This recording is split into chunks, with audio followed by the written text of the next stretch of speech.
in the public view. But it's not bad, Nancy. No, it's called transparency. It's not transparency when we're not stipulating to a set of...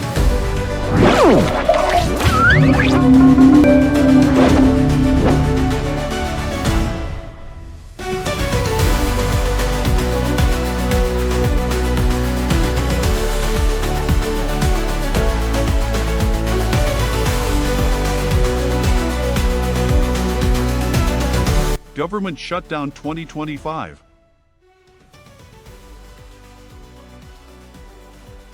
The Democrats shut down the government because President Trump and the Republicans will not force American taxpayers to pay for free health care for illegal aliens.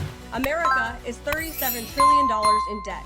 We cannot afford to provide taxpayer-funded free health care to illegals who broke the law to enter our country.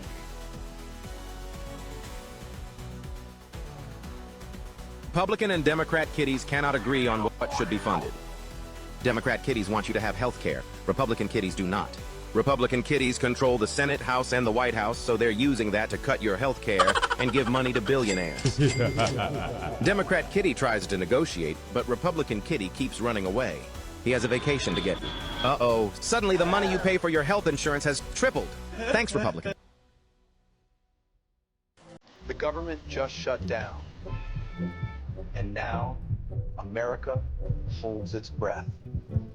As of midnight, Congress failed to pass a funding bill and the federal government has now entered a shutdown. Now, essential services will continue. Social Security checks will still go out, Medicare and Medicaid remain in place. The military, Border Patrol, law enforcement, and air traffic controllers will keep working. While Washington fights, the people wait.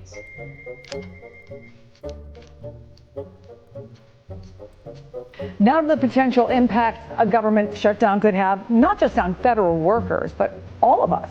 NBC's Brian Chung is at the big board to break it all down. Hey, Brian.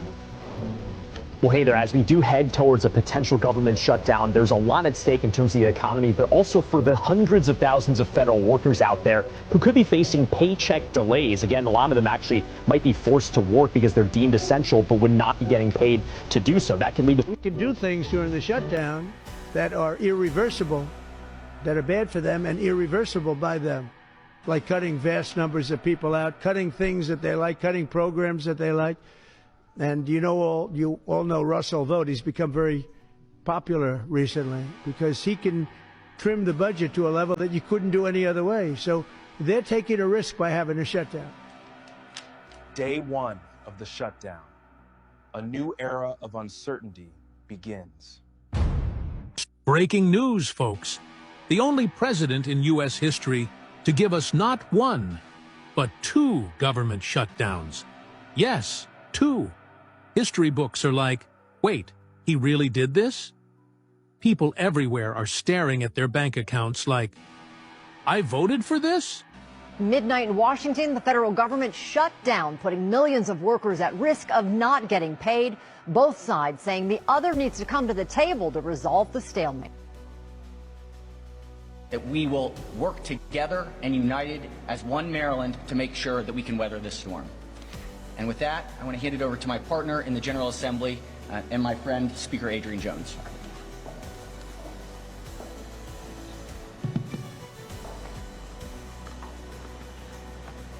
Good morning, everyone. Good morning.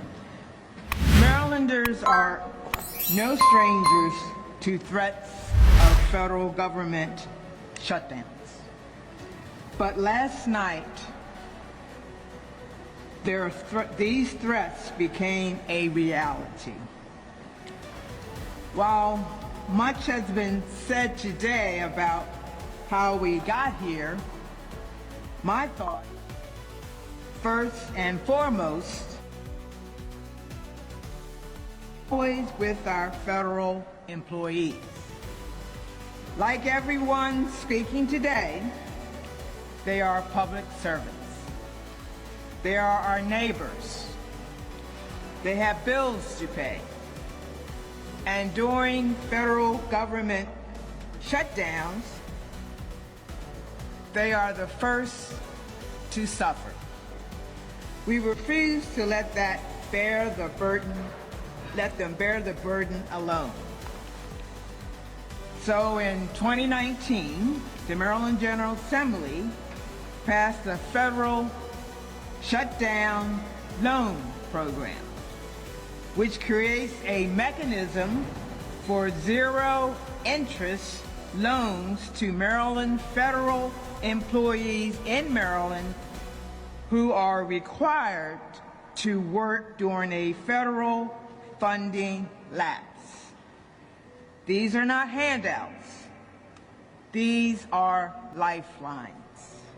It allows someone who shows up for work but would otherwise go unpaid during a prolonged government shutdown to maintain rent, utilities, and groceries. It acts as a bridge until federal pay is restored, avoiding evictions, credit damage, or financial setbacks in a family's life. This year, we recognize that disruption isn't limited to shutdowns. It can be relocations, closures, or mass terminations, as the president has recently threatened. So we expanded and modernized the protections we passed in 2019.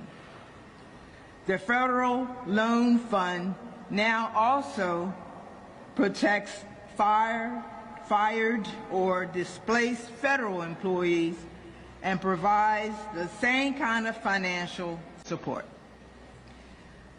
These laws do more than move money. They protect dignity, stability, and the promise that public servants should not be punished by forces beyond one's control. Let's remember that Maryland has always been resilient in times of uncertainty. While this federal shutdown will present serious challenges, we are ready to respond, protect, and support all our communities. And with that, I thank you and thank you for being here today.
Just after midnight here in the United States Capitol, Donald Trump and his corrupt Republican cronies have officially shut down the federal government because of their unwillingness to protect the health care of the American people.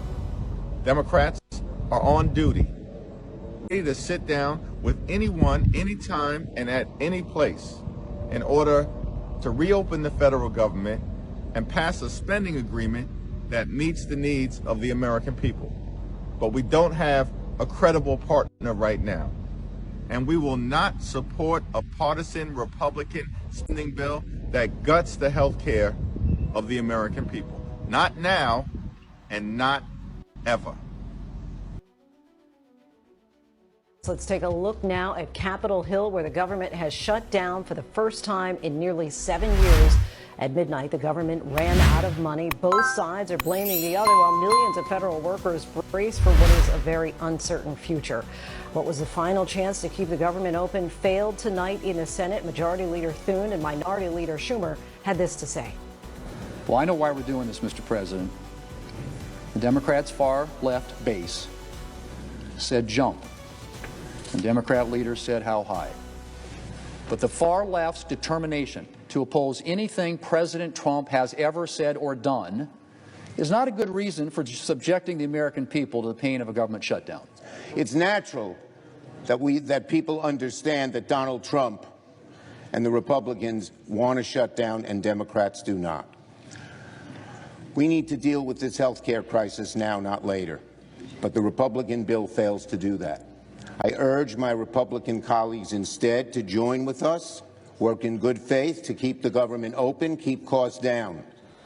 President Trump is threatening to fire federal workers and cut programs and benefits. He also said he can do things that are irreversible. Democrats rallied on Capitol Hill earlier today in a show of unity and demanded that Medicaid cuts be restored, saying Republicans would rather shut down the government than protect the health care of the American people. And with the government shutdown now in effect, Jay O'Brien joins us from Capitol Hill. Jay, what happens now? Lindsay, it means the apparatus of the federal government slowly grinds to a halt. The longer a shutdown goes, the worse the effects become because money begins to dry up. For the nearly 4 million federal employees, it means that if the government shutdown continues to roll into the month of October, they will start missing paychecks. The first federal paycheck of October is already going to be processed because it's money that was already set to go out this week. But then there's another paycheck that comes up for federal employees. We're talking about troops, their families, other federal employees in the middle of the month. And if the shutdown lasts until then, they will miss that crucial paycheck. There will be some employees that are told to come to work and still work without getting paid, and they will ultimately get back pay assuming the shutdown ends. Those are employees like TSA agents, air traffic controllers, people that do weather forecasting for the National Weather Service. And then other federal employees will be furloughed and told not to show up to work. That will start to happen today in Washington, D.C., OMB says. Those employees will start to get their marching orders as of today. But as the shutdown grinds on, if it lasts for a certain chunk of time, money will start to dry up in key federal programs like SNAP, which is the nutrition assistance program for lower income Americans, like WIC, which is nutrition assistance for mothers and infants, and the list goes on. Social Security, Medicare, Medicaid, that will still be processed, but you could also see delays there too the longer the shutdown rolls. It is a slow grinding, as I said, of the federal government to a halt that could be seriously detrimental for millions of Americans. And if history is any indication, any predictions here as far as how long a shutdown could go on? The longest shutdown in U.S. history was 35 days, Lindsay. That was in the first Trump administration. But right now, neither side is really close to a deal. As you heard earlier, Democrats are holding out. They want an extension of Obamacare tax credits. Republicans are accusing Democrats of holding a gun to the head, as the vice president said earlier, of the federal government to negotiate. Democrats have said, look, they want to negotiate with Republicans. Republicans have said, don't do that with the federal government in play. We'll negotiate at a later date. But it's really up to Democrats here. They feel right now that they have the political momentum to try to extract this concession on these Obamacare tax credits out of Republicans. They feel they have the political will, but the longer a shutdown grinds on, the question facing Democrats is how long will they be willing for this to last? Jay O'Brien from Capitol Hill. Thanks so much, Jay. And not long before the shutdown, we caught up with New Jersey Senator Andy Kim. All right, let's just start here. Where do we go at this point? Right now, it is inevitable that we're going to have a shutdown in 3 hours. That is an abdication of leadership. You know, that really falls upon President Trump, the leadership in the Senate and the House on the Republican side that control the gavel. So this is something where the American people are waking up, seeing the type of abdication of leadership and dereliction of duty. You know, I'm here at the Senate. We've been here all day. We've been trying to negotiate all week. But what I will say, who is not here are the people in the House of Representatives on the Republican side. Speaker Johnson sent them home, told them not to show up. So while those service members that you were just talking about, federal workers, are going to have to show up to work tomorrow and not get paid, These Republican members of Congress refuse to even show up to work and do their job. That is why we're here today. You held a town hall tonight to talk with your constituents about the impacts of a shutdown. Tell us about that conversation. Yeah, right after the votes that we had in the Senate, I did a telephone town hall to reach across all across New Jersey. We had over 6,000 people dial in to be able to listen to this, and what I heard from them was really powerful. People talking about, there was a woman named Lucinda who talked about the concerns that she has. She told me to hold the line because she cannot afford her health care. She would have to give it up if she's not able to continue to get the support for the ACA through the marketplace. I had a woman named Barbara who talked about the challenges that her family's facing, but she put it in that context, saying that this is a challenge that people are hearing and facing all across America right now. This is real. You know, this is something that cannot be looked at as just some partisan power struggle, as a tug of war between political parties trying to see who they blame. Real lives are at stake. Tomorrow and in the coming days, millions of Americans will realize that their health care is going to go through the roof. Many of them will see their prices double. About 4.5 million Americans will lose their health care. Over 20 million Americans will have to pay extraordinary prices. This is a crisis of the Republicans' making, and we have to do everything we can to solve it. We spoke to a Republican senator from West Virginia, Shelley Moore Capito, a few hours ago. We asked her if she was concerned about the cuts to the Affordable Care Act that Democrats are in part shutting down the government over. Let's take a listen to what she had to say.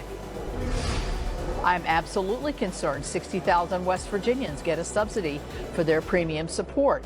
That doesn't expire until December 31st. That begins a new year of premium support in January. We have time to work on this issue. We've been talking about this issue with our Democrat counterparts, with the president. I think the president is very interested in seeing that we reach a solution here.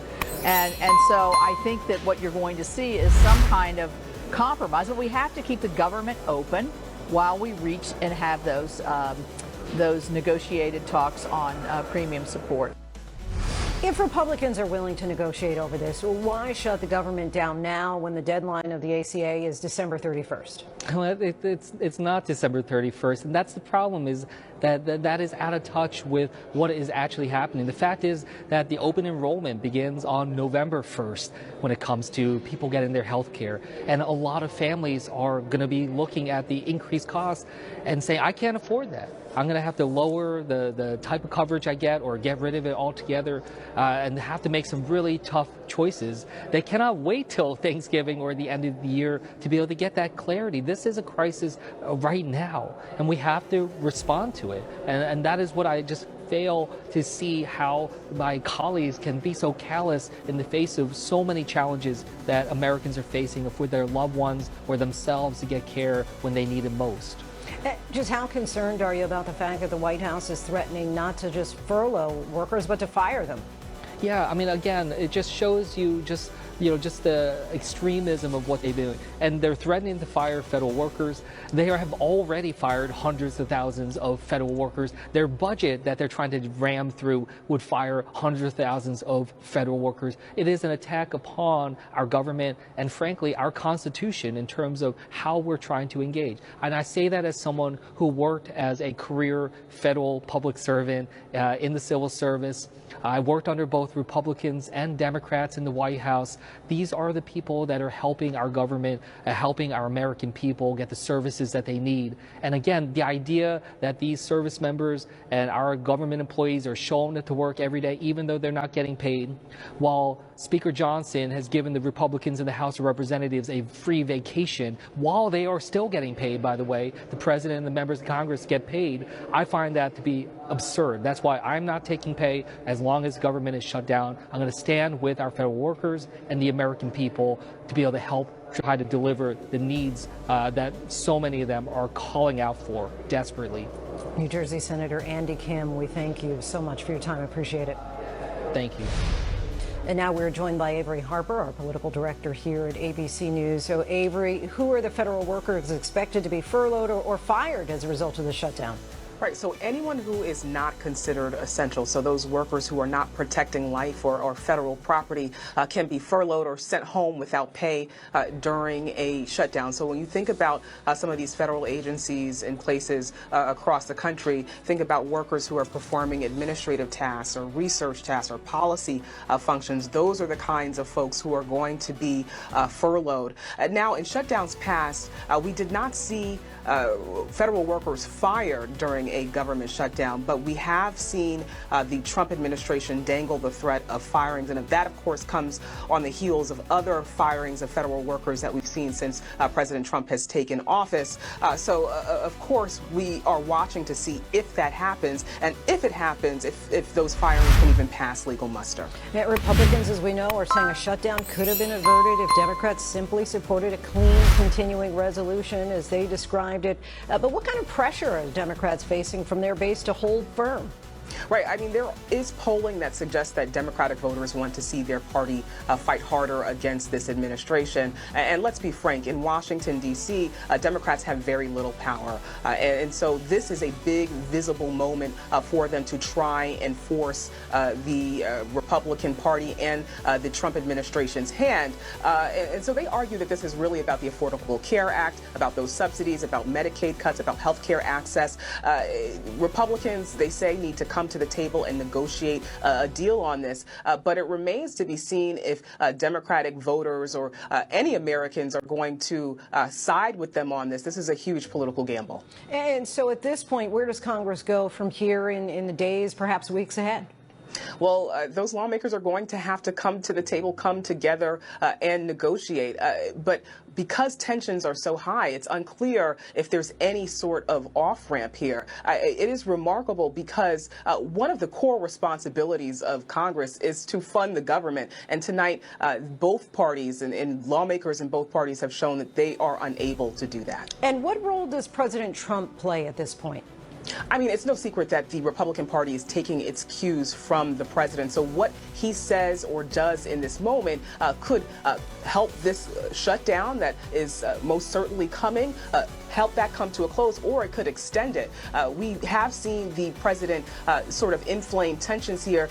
The question becomes, does he encourage Republicans to come to the table with Republicans to end this shutdown, or does he encourage them to hold the line on this? ABC News political director Avery Harper, we thank you so much.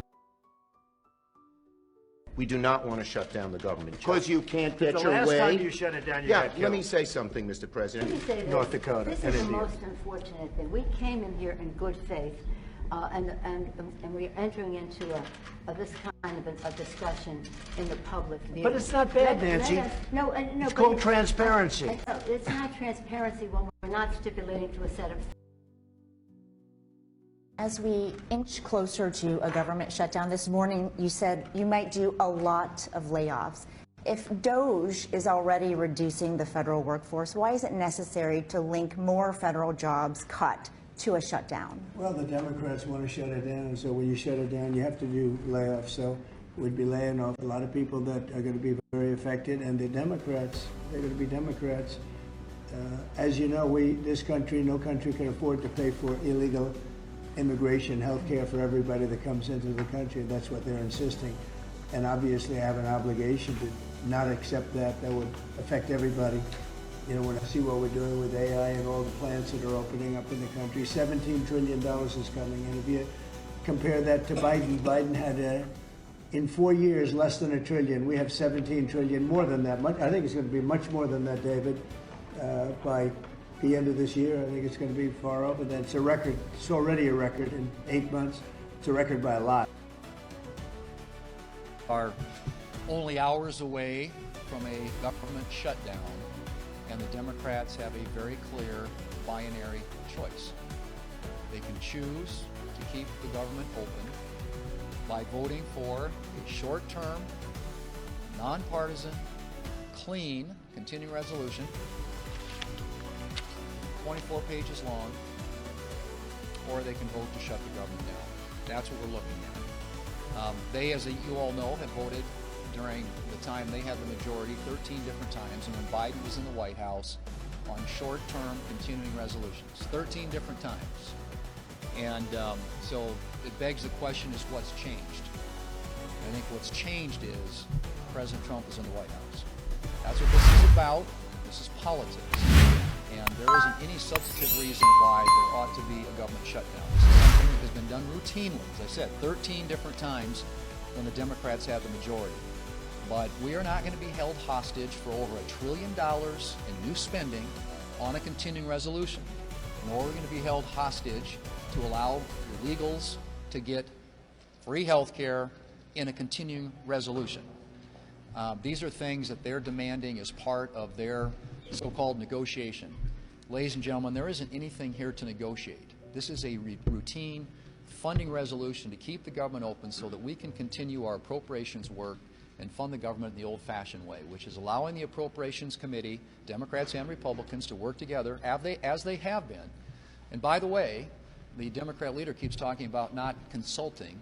The Appropriations Committee, they picked the date. Democrats and Republicans, the big four on the Appropriations Committee, were consulting. They picked the date for the continuing resolution, November the 21st. And so this has been an open process from the very beginning. This year we opened up the appropriations process, something that wasn't done when the Democrats had the majority here in the Senate. But they have a clear choice in front of them today, and I hope there are Democrats out there. This may not represent the view of their leadership, but I'm hoping there are Democrats out there who are reasonable and understand what's at stake here. And as they have articulated many times in the past, the costs associated to the American people with a government shutdown. This is totally avoidable. It is a decision they're going to have to make, and if the government shuts down, it is on the Senate Democrats. The House has acted. The President's ready to sign the bill, and all that's left is for 8 Democrats to join us in passing that bill today. At this point, is a shutdown inevitable? And how would you describe the negotiations with Democrats yesterday?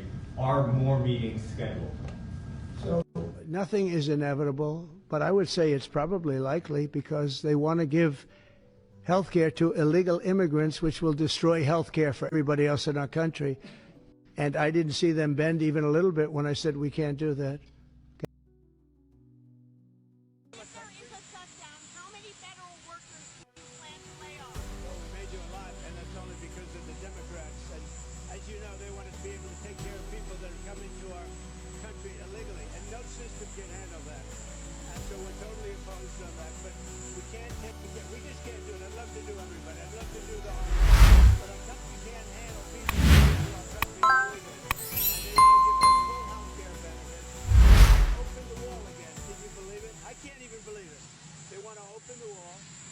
Taken away boys playing in women's sports. They haven't done that. Men playing in women's sports. It's like they don't change. They lost an election in a landslide, and they don't change.